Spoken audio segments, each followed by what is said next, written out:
Actuellement, l'agriculture utilise 40 de la superficie habitable de la planète et près de 70 des ressources en eau.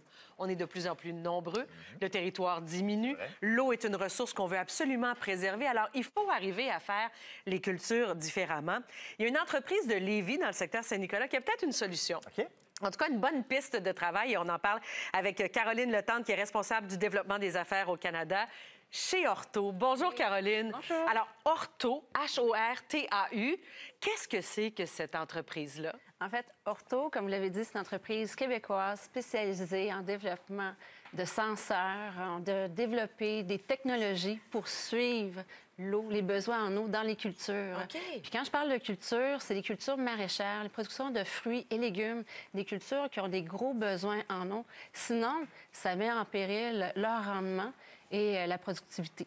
Puis nous, bien, c'est sûr qu'on vient en aide au quotidien auprès des producteurs parce que nos équipements, j'en ai apporté ici. Ben oui. OK. Donc, c'est des équipements qui se mettent directement dans le champ, dans la culture. OK. Pas juste à côté, dedans. Fait que ici, j'ai des sondes qui sont à l'extérieur du sol, dans le sol. Puis principalement, notre senseur vedette, que je pourrais dire, c'est la sonde de tension du sol, parce que le stress de la plante va venir premièrement du sol. Donc, c'est le premier senseur qu'il faut suivre. Ça va vous dire manque d'eau, trop d'eau? C'est ça que ça va donner comme Exactement. indicatif? OK. Puis l'affaire, c'est que ça peut pas être simple tout le temps. Fait que, dans le fond, quand on est dans un champ, bien, il y a toutes sortes de types de sols. OK? Il y a différents stades physiologiques de la plante. Fait que c'est de répondre aux besoins tout en continu durant tout l'ensemble de la saison de la plante. Donc, nous, c'est un équipement qui va faire le suivi en continu tout au long de la saison, mais qui va donner un feedback aux producteurs en temps réel. OK. Parce qu'en fait, notre technologie, elle utilise l'Internet des objets pour aller, finalement, de transmettre l'information du champ aux producteurs, justement, comme je disais, en temps réel. Alors, ça permet aux producteurs de s'adapter, de connaître en temps réel l'état du champ. On faisait allusion tantôt à la consommation qui augmente. En 2050, on va être 10 milliards sur cette terre-là. Comment on va faire pour nourrir tout le monde? Parce que c'est vrai, parce qu'on consomme tellement vite. Est-ce que ça fait partie des préoccupations des agriculteurs, le sentez-vous? Oui, gros défi. Parce qu'en fait, c'est les ressources qui sont limitatives. Puis les producteurs, eux autres, dans leur marché, bien, il faut qu'ils soient compétitifs. Donc, on ne compétitionne pas juste entre nous autres au Québec, des marchés extérieurs qui viennent. Nous, en tant que producteurs, bien, on choisit des produits, des beaux produits. Donc, les producteurs sont vraiment au courant qu'eux, ils doivent être performants. Et puis, la technologie qu'on propose vient les aider, finalement, à apporter une qualité, mais aussi à diminuer leur coût de production.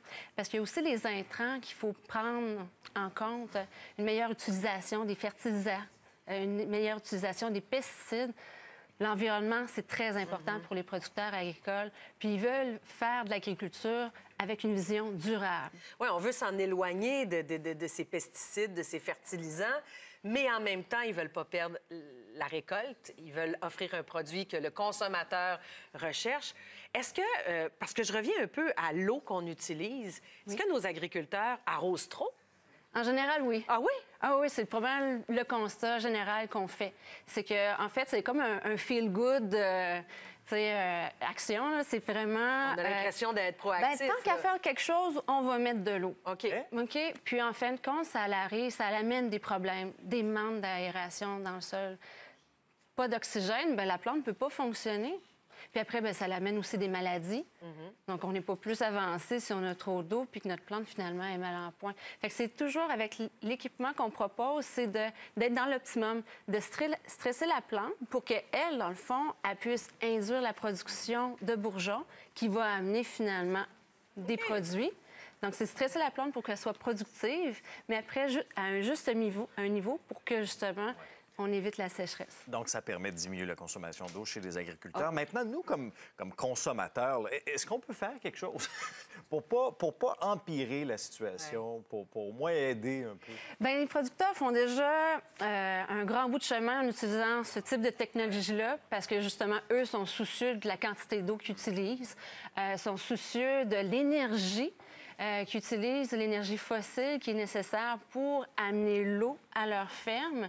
Donc, ça serait la moindre des choses que nous, en tant que consommateurs, dans nos pratiques courantes, on fasse bien les choses aussi. Mais le pas est déjà fait de la part des producteurs, puis nous, on chemine dans ce sens-là avec eux. Pour les aider au quotidien. On a envie de dire bravo pour l'innovation et puis en espérant que plusieurs agriculteurs puissent se procurer ces outils-là pour avancer. Merci beaucoup, Caroline Letendre. Ça fait plaisir. Bonne journée. Bonne journée.